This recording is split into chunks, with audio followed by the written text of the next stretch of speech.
Hello everybody and welcome back to another video on Flood Productions. Now today I'm back playing Attrition on Titanfall, and I want to talk about some new tech news in the community right now. And basically it's all to do with Sony and Microsoft, with their Xbox and PlayStation, and basically what is going on with them. Alright, so some big news has recently dropped about the new and upcoming Xbox One Scorpio.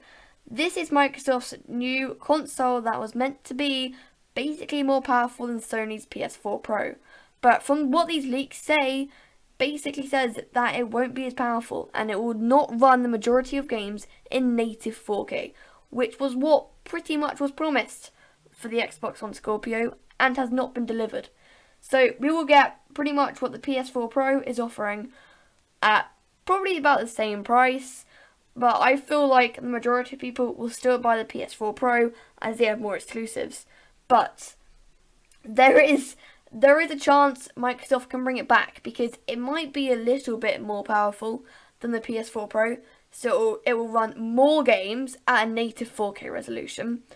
But that's not confirmed. That's just me hoping right now because I don't want Microsoft to do bad. I like them as a company and I feel like what they do for pretty much the entire tech community is great. You know, they made Windows, which is probably the most used operating system ever. So yeah, it's great. They do so much good stuff. But with the new and upcoming Xbox One Scorpio, I think they'll really mess it up. Because unless like it's all really fake and it's like a really bad rumour and it's not even like a proper leak, and it ends up being ridiculously powerful playing every game at a native 4K resolution, which I really doubt, I feel like that's the only chance it has to really sell very well. The other thing is, it will run the majority of games at an upscaled 4K resolution. So basically it will look like 4K, but it's not native 4K. So they do it in like a diamond formation as to where they render the pixels. So I don't exactly know how it works, but it doesn't put as much strain on the CPU and GPU by rendering everything in a diamond formation. I don't exactly know how it works, but apparently it only renders half the amount of pixels. So it's quite a cool idea, and we'll see how it goes. But the PS4 Pro does actually use this for some of the games that it can't play in a native 4K resolution. But it can actually play a fair amount of games in native 4K.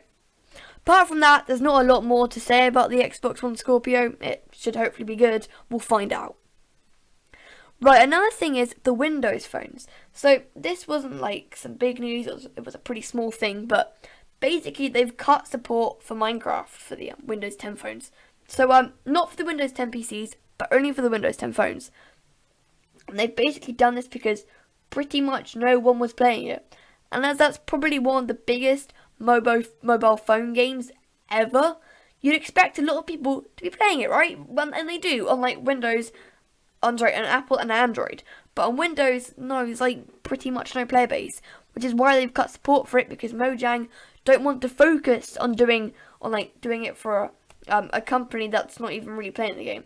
So yeah, they've cut that, which basically means Windows phones are doing ridiculously bad.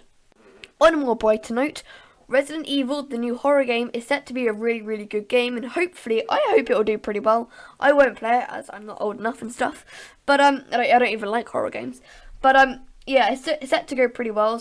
In the other news, on the Amazon side, the Amazon Echo and Amazon Echo Dot are doing ridiculously well. They are selling really well, and yeah, I feel like that's actually a really cool idea. I don't honestly know why it's selling well. It's basically Siri with a speaker plugged into it, but I guess it's a little bit better than Siri, can probably do conversations better than Siri can, as is a Google Assistant.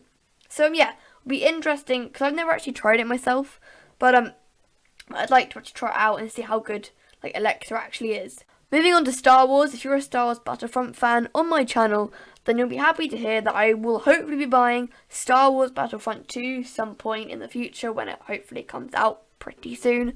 So should come out, I think it comes out sometime in April this year, and it's said to be really good.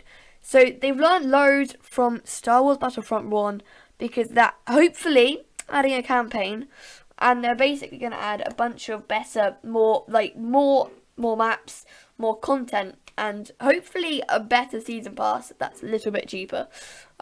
But yeah, I thought the first game was actually really good. I think they did a great job on the multiplayer. so they don't have to worry about that. And graphics, yeah, they were great. Like, it was pretty much above anything else anyone else was offering. But Battlefield 1 has kind of taken like the light away from Battlefront now, but it's a good game, and I'd still play it loads, and I still play it loads on my channel. It's not as much as I used to, but that's only because I wanted to get my new graphics card in. That's pretty much the only reason. Furthermore, there are another 2 games in development for Star Wars. So there's one by Visceral Studios. I think they're doing a prequel era like lightsaber kind of game, and then there's another company, I can't quite remember what it's called, but they've got some of the developers of Uncharted on there, and they're basically developing a third-person Star Wars game in like the New Hope kind of area, where you basically explore, and like it's kind of like a stealthy game, I think. Not 100% sure on that, but yeah, there's another 2 games in development, so like 3 games overall for Star Wars. So it's shaping up to be a pretty good year for Star Wars. The other 2 games probably won't come out this year, either 2018 or 2019. But yeah, that's pretty much all the gaming news I have for you. Thank you guys all very much for watching. If you did enjoy the video, please smash the like button for more awesome content on the channel. There we go, nailed it like the 5th time. Thank you for watching.